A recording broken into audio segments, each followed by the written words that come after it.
¿Qué tal? ¿Cómo les va? Muy buenos días. Tal como fue anunciado en nuestra entrevista, hoy en Telebuendía es con el presidente de la Unión de Exportadores, con Álvaro Queijo, a quien le agradecemos su presencia en estudios. ¿Cómo le va? Buenos días, gracias por venir.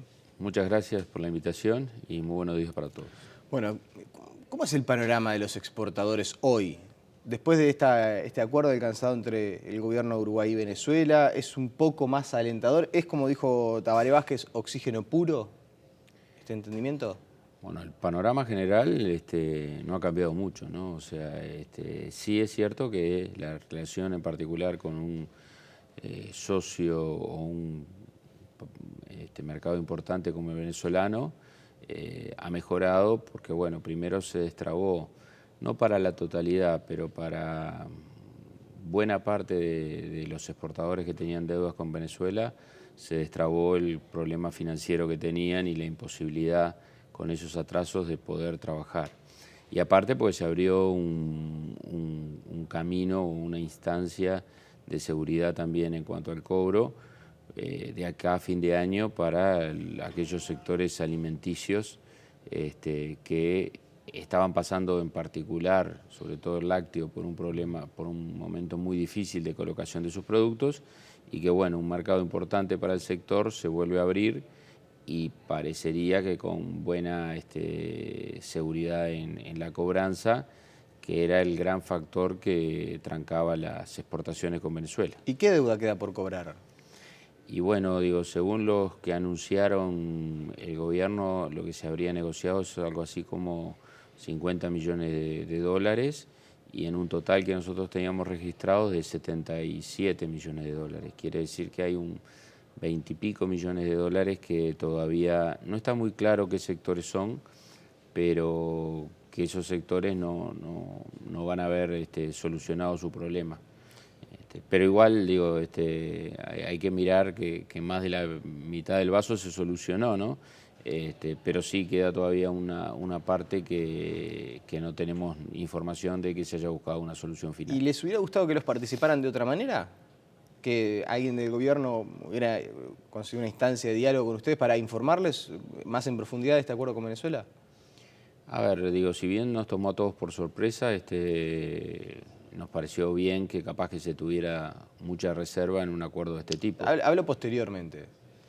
No, Porque por lo que trascendió, solamente ustedes recibieron un comunicado, corríjame si me equivoco, dando cuenta del entendimiento del que se había alcanzado, de las nuevas perspectivas, pero no hubo una instancia de profundización acerca de los alcances del acuerdo.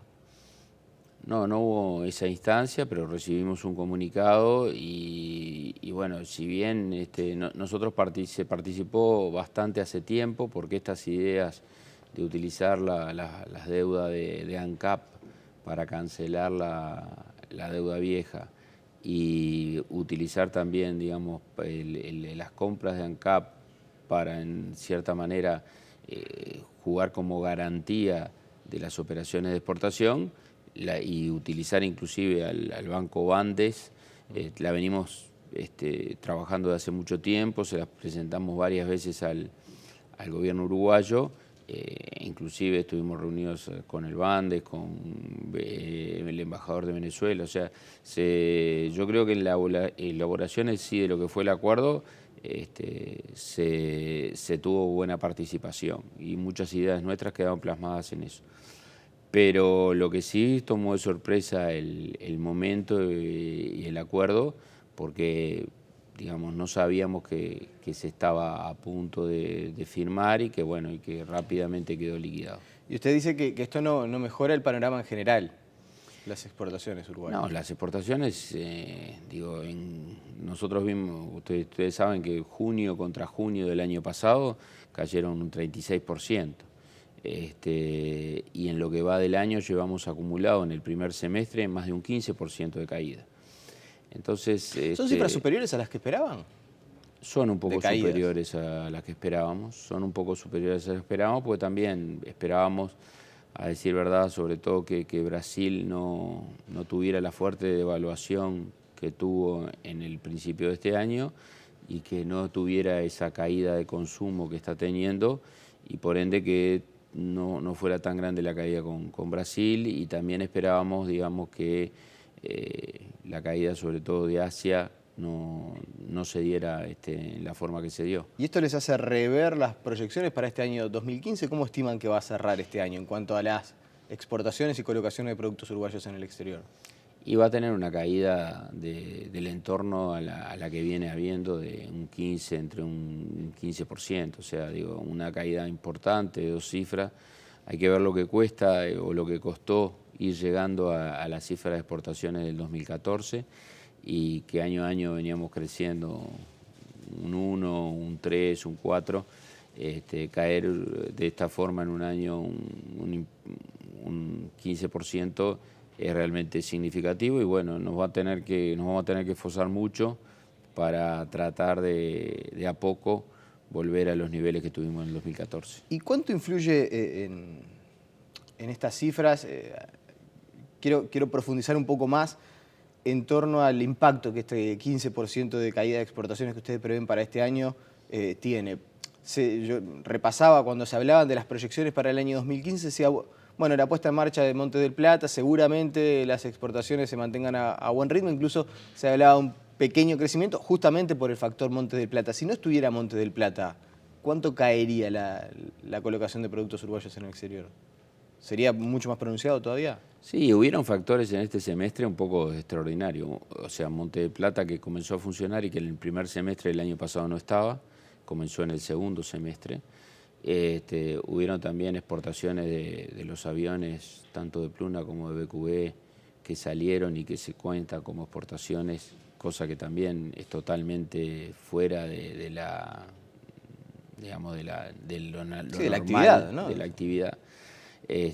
Con todo eso estaríamos en el orden del 18, casi 19% de caída. O sea que sacando Montes del Plata y los aviones, la caída real, vamos a decir, de las exportaciones es del entorno del 20%. Sí, sí. Es un panorama y todavía peor del que se especula. Sí, digo, esperemos, digamos, que el segundo semestre, ya el segundo semestre se compara con un segundo semestre un poco más bajo, porque a decir verdad, en la mayoría de los meses del segundo semestre del año pasado habíamos tenido caídas sobre el 2013. Entonces el segundo semestre no es tan, llamémosle, exigente para llegar a lo que era el primer semestre del 2014. Pero bueno, el país tiene una desaceleración importante, ha perdido competitividad y esto nos lleva a esta situación que no va a ser fácil recomponer y que nos va a llevar tiempo recomponer y esperemos que estemos en el camino, ya digo, de volver a recomponer un poco la competitividad que el país perdió. ¿Y cómo se hace para volver a esa senda de crecimiento de las exportaciones? Y con mucho trabajo. Acá no creo que hay soluciones mágicas, pero bueno, la prudencia fiscal es una buena ayuda, que el gobierno entienda, digamos, que las tarifas públicas tienen que ser similares a la de la región, o sea, que la energía no sea más sabemos que digamos que la región Paraguay tiene condiciones de energía muy diferentes a las nuestras, pero y Argentina también tiene precios de energía mucho más bajos que los nuestros, pero el precio de la energía en Uruguay tiene que ser competitivo contra esos mercados y contra el brasilero, que es más similar al nuestro, pero que igual en muchos estados es bastante menor al costo energético nuestro. Los combustibles, que todos sabemos que acá son más caros que la región. O sea que es una mala noticia, si llega a subir de nuevo el combustible como se especula por estas horas, es una muy mala noticia. Y es una muy mala noticia, no cabe duda, porque sin duda alguna cuando la baja que tuvo acá fue simbólica para lo que fue la baja del precio del barril. Y hoy estamos de vuelta, que el barril está cayendo nuevamente. O sea, Uruguay hoy es uno de los países más caros del mundo en cuanto al combustible y sin embargo, digamos, tenemos una empresa que es de todos los uruguayos y que tampoco nos da resultados satisfactorios. Realmente creo que hay que trabajar mucho en la gestión del Estado, en la gestión de las empresas públicas para evitar este tipo de cosas que nos dañan a todos y repercuten en baja no solo de exportaciones, sino de la actividad en general y en pérdida de fuentes de trabajo. Pero ¿esperan una señal del gobierno en el corto plazo en el sentido de quizás tener un alivio fiscal por alguna vía, una baja puntual en las tarifas de energía? Yo creo que el tema de los combustibles, con lo que se votan por estas horas, seguramente va a aumentar, pero digo, ¿esperan una señal del gobierno en ese sentido? ¿Van a plantearlo?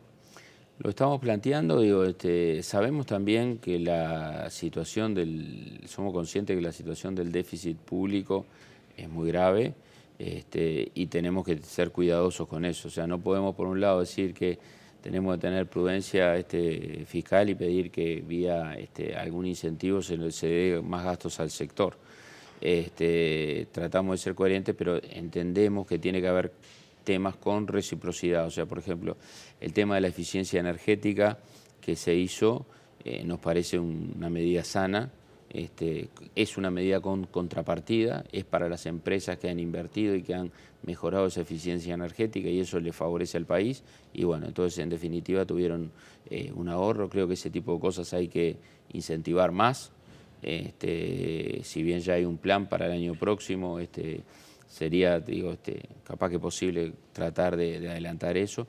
Creemos también que los aportes patronales pueden ser una medida, en particular en este momento, en el cual hay muchas empresas con muchas dificultades que están enviando gente al seguro de paro, que están despidiendo trabajadores. Creemos que eso puede atenuar esa situación. Algún beneficio para las empresas que no manden al seguro de paro o que no despidan trabajadores, que tengan algún ahorro en los aportes, que no es una pérdida para el Estado, porque en definitiva es Sí, lo que se deja percibir por un lado no exacto, se gasta en otro. Exacto. Entonces, ¿Cómo interpretan los privados las señales que está dando el gobierno en cuanto a recortes en las inversiones de las empresas públicas, esta suspensión delante de la arena? ¿Cómo lo reciben ustedes? Y bueno, nosotros creo que el país en su conjunto lo tiene que recibir bien porque tenemos que tener una prudencia fiscal, porque ya hay otros casos en el mundo que no ha pasado eso y terminan en situaciones mucho peores. Entonces creemos que hay que, y además hay sectores en los cuales parece inevitable invertir. O sea, es inevitable invertir en el tema del agua, es inevitable invertir en el tema de infraestructura, ya sea portuaria, carreteras. Hay prioridades que el país tiene que tener. ¿Y esto no afecta al clima de inversiones? ¿No se genera un clima que en realidad la situación está peor de lo que en realidad está? No, porque yo creo que el país, el nivel de inversiones va a seguir siendo alto, pero yo digo que hay que priorizar aquellas cosas que son más necesarias para el trabajo de los uruguayos. O sea, creo que es más importante bueno, el tema del agua es un caso claro, digo, todos sabemos que no podemos jugar con la salud de la gente. El tema de la infraestructura en carreteras, tampoco. Primero, porque también eso genera peligro, muerte, etcétera. Y segundo, porque la producción tiene que salir y tiene que salir a costos razonables. Si tenemos una carretera con la cual no se puede transitar, los costos de fletes y demás se incrementan. También tenemos que tener una infraestructura portuaria que nos permita salir al mundo y generar trabajo uruguayo. Entonces creo que lo que es claro que no tenemos posibilidades infinitas de invertir, tenemos que priorizar en aquello que tenga más importancia para la salud y para el trabajo de los uruguayos.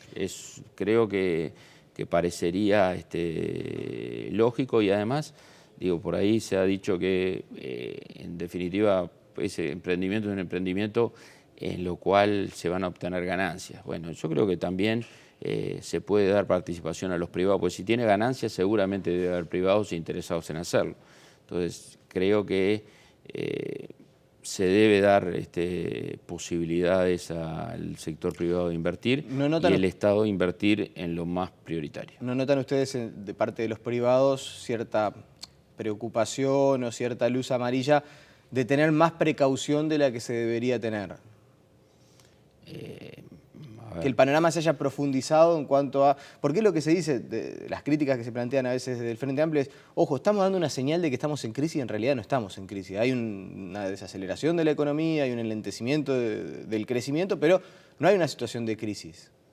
Y esa es la crítica que se hace cuando se toma, desde la interna del Frente Amplio, cuando se toman este tipo de decisiones. Bueno, lo que tenemos que evitar es entrar en una crisis. Creo que es claro que el camino, o sea, el deterioro fiscal que el país ha tenido nos ha llevado un poco a esta situación. O sea, gracias a Dios el país todavía tiene diferencias con la región. Por ejemplo, nosotros tenemos un grado de inversión que no lo tiene, ni Brasil tiene grado de inversor, pero en el último de los escalones nosotros tenemos un grado de inversor mejor que el brasilero, y que, digo, tenemos que mantener. Entonces, creo que ese tipo de cosas son claves en pensar en este momento, empezar esas diferencias para que nosotros no lleguemos a estar en la crisis que sí capaz otros países de la región están. ¿Y les preocupa con esta fragilidad que hay a nivel de la colocación de productos uruguayos en el exterior, las dificultades que ya manifestamos, lo que se viene en cuanto a, siempre el año presupuestario es un año de paralización, de movilización sindical, pero que este panorama incluso profundice la movilización de los sindicatos, ¿es una mala señal? Sin duda alguna que todo aquello que atente contra la productividad del país es malo para toda la economía en su conjunto. O sea, cuando hablamos de competitividad, no solo hablamos del tipo de cambio, hablamos de otros factores. La productividad es un factor. El altísima nivel de paros y demás que el país tiene genera una pérdida de productividad y atenta con la competitividad. O sea que toda esta, llamémosle, problemática que pensamos que capaz que se pueda suscitar y que el país ya tiene cierta experiencia, no es buena para pensar en generar trabajo. ¿Uruguay es un país de alta conflictividad sindical? Sí, sin duda. Digo, si nosotros miramos el Foro Económico Mundial, que por ejemplo que hace todo un ranking en cuanto a productividad y que no solo toma el tipo de cambio, sino pone el clima de trabajo, instituciones, políticas laborales y conflictividad, nosotros somos de los más altos en cuanto a ese problema. Y bueno, digo, capaz que tenemos que buscar más el diálogo, más el entendimiento, más esas medidas sin llegar a las medidas extremas, porque primero pienso que en un país chico el diálogo debería ser algo viable y entendible. Pero lamentablemente digo, no logramos a nivel de país ni a nivel incluso de empresas llegar a generar ese clima. Entonces Uruguay es uno de los países de la región, y usted dice del mundo, con menor productividad justamente afectada por las movilizaciones sindicales, entre otras cosas, entre otras variables. A ver, ese ítem atenta con la productividad. No quiere decir que somos un país de los más bajos en productividad, no. Somos un país que competimos en la región, pero que tenemos cosas mejores que la región y cosas peores. En esta, en particular, tenemos más pérdidas de horas de trabajo que el resto de la región. ¿Y el conflicto que puede llegar a darse a nivel del transporte? La situación esta de FETRAVE, la Fábrica Nacional de Cerveza, es un conflicto especialmente preocupante para la Unión de Exportadores porque se dice, entre otras cosas, que podría llegar a afectar o a paralizar las exportaciones por justamente la movilización de los camioneros. Bueno, las empresas de transporte. Yo pienso que ese es un conflicto que, como todos, hay que tratarlo. Pienso que es un conflicto en particular entre empresas que no se puede trasladar a todo el país en su conjunto. Digo, porque vuelvo a decir, o sea, si se traba, sea la producción nacional, se generan problemas no solo en productividad, sino se tienen problemas de posibles pérdidas de trabajo y fuente de trabajo. Me parece que llevar a una escala nacional un problema entre empresas, que es claramente lo que hay en este caso, me parece que es un tema que tienen que solucionar. Están haciendo casi una exhortación a que por favor este conflicto no se generalice. Es que no, yo lo que no veo es cómo se puede generalizar un conflicto particular entre dos empresas que bueno, que tendrán que dirimir, no sé si es en la justicia, si es con la participación del gobierno o cómo esa situación particular. Pero los ha escuchado a FETRAVE decir, bueno, si no llegamos a un acuerdo vamos a afectar las exportaciones. Bueno, pero a ver, yo creo que el conflicto tiene que ver con el daño que puede generar. Parar todas las exportaciones del país sería un daño enorme, sería pérdida de puestos de trabajo, generaría problemas en empresas y demás, y no parecería muy lógico cuando lo que hay acá es un conflicto entre dos empresas, que ya digo, no sé en qué ámbito se tiene que resolver, si es en la justicia, si es con la participación del gobierno, pero no puede llegar a tener una escala nacional. Le agradecemos su presencia esta mañana aquí en Telebuen Día. No, a las órdenes y bueno, que tengamos todo un muy buen día. La pausa, enseguida volvemos con más información.